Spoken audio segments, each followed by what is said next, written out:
Saudara-saudari, marilah kita mendengarkan renungan dengan judul Pekerja yang Sedikit, yang berdasarkan pada Injil Matius bab 9 ayat 37 sampai 38. Yesus bersabda, "Tuaian memang banyak, tetapi pekerja sedikit. Karena itu mintalah kepada Tuhan yang empunya tuaian, supaya ia mengirimkan pekerja-pekerja untuk tuaian itu." Dalam nama Bapa dan Putra dan Roh Kudus. Amin. Saudara-saudari terkasih dalam nama Tuhan Yesus Kristus.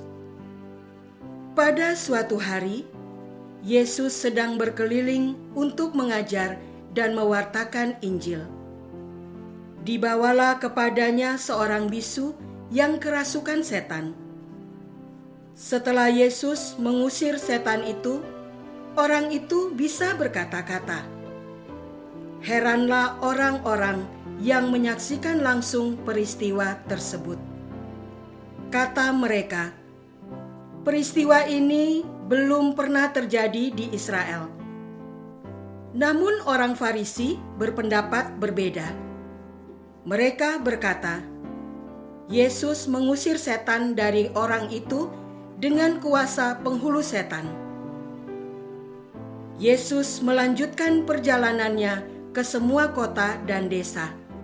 Ia mengajar dalam rumah-rumah ibadat, memberitakan Injil Kerajaan Surga, serta melenyapkan segala penyakit dan kelemahan. Begitu banyak orang yang mengikuti Yesus, sehingga tergeraklah hatinya oleh belas kasihan kepada mereka yang mengikutinya. Mereka terlihat lelah dan terlantar, seperti domba yang tidak bergembala. Karena situasi tersebut, Yesus bersabda kepada murid-muridnya, "Tuaian memang banyak, tetapi pekerja sedikit. Mintalah kepada Tuhan yang empunya tuaian agar mengirimkan pekerja-pekerja untuk tuaian itu." Saudara-saudara terkasih, sabda Yesus untuk memohon agar mengirimkan pekerja-pekerja untuk tuaian ditanggapi dengan sungguh-sungguh oleh Benediktus. Bersama saudarinya Santa Scholastica, Benediktus adalah seorang religius sejati yang membaktikan dirinya kepada Tuhan dan sesama. Ia menemukan sebuah gua yang sepi di atas gunung Subiaco. Ia bertapa dan meniru cara hidup asketis Mesir. Benediktus mengumpulkan para pertapa. Benediktus menyusun aturan hidup bagi para pengikutnya. Ia dikenal sebagai pemimpin biara yang ramah, bijaksana, penuh pengertian. Sikapnya sangat moderat dalam hal doa, kerja, pewartaan. Aturan hidup membiara yang ditulisnya merupakan aturan hidup membiara pertama di Eropa Barat. Santo Benediktus digambarkan sebagai seorang abbas yang sedang memegang satu salinan aturan hidup membiara. Benediktus menanggapi sabda Tuhan dengan melalui jalan doa sebagai seorang pertapa. Melalui doa yang dipanjatkannya, Benediktus menjadi penuai panenan orang beriman. Saudara-saudara terkasih, salah satu masalah sosial pada masa sekarang adalah begitu banyaknya orang membutuhkan pekerjaan, sedangkan ketersediaan lowongan pekerjaan sangatlah terbatas. Pemerintah tentu saja sudah bekerja keras agar masalah ini teratasi, bahkan secara khusus membentuk Kementerian Tenaga Kerja.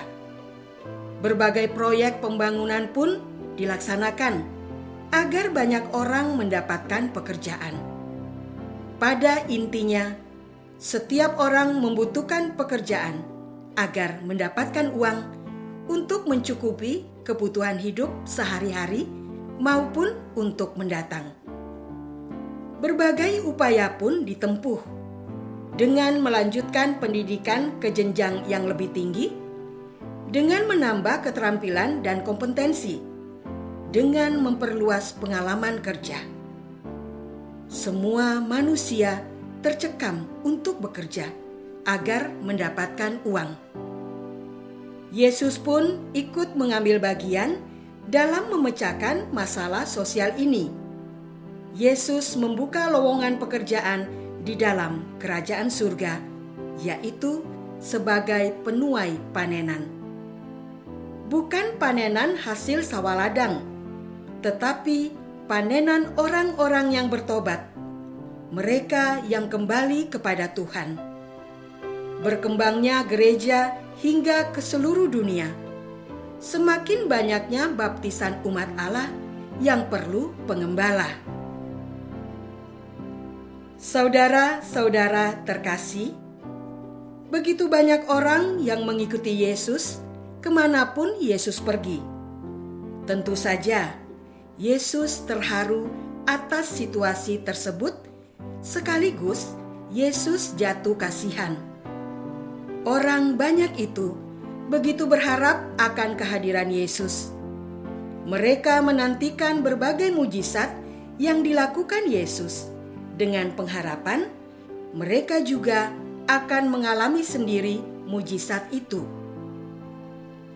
Orang banyak yang mengikuti dan berharap kepada Yesus itu adalah sebuah tawaran kerja bagi kita. Maukah kita menjadi perpanjangan tangan Tuhan Yesus untuk mengurusi iman mereka? Maukah kita membawa pengharapan yang ditawarkan Yesus kepada orang-orang yang berharap kepadanya? Tawaran ini bukan hanya berlaku bagi para rasul 2000 tahun lalu, tetapi masih dibuka sampai saat ini. Tawaran ini berlaku bukan hanya di Israel 2000 tahun lalu, tetapi semakin diperluas hingga ke berbagai belahan dunia. Para misionaris, misalnya Santo Fransiskus Xaverius, adalah contoh nyata umat yang menanggapi tawaran menjadi penuai panenan orang beriman tersebut. Pada abad pertengahan, misionaris datang dari Eropa dikirim ke Asia, Afrika, Amerika Latin. Namun kini, misionaris itu datang dari Asia, dikirim ke Eropa atau ke daerah-daerah Asia yang memerlukan kehadiran mereka. Apakah kita sudah mengambil tawaran pekerjaan dari Tuhan untuk menjadi penuai panenan orang beriman? Marilah kita berdoa. Ya Tuhan, utuslah kami ke berbagai daerah, ke berbagai macam orang, kapanpun juga Engkau kehendaki, agar kami dapat mewartakan Injil Kerajaan Surga dan melenyapkan kelemahan dan penyakit.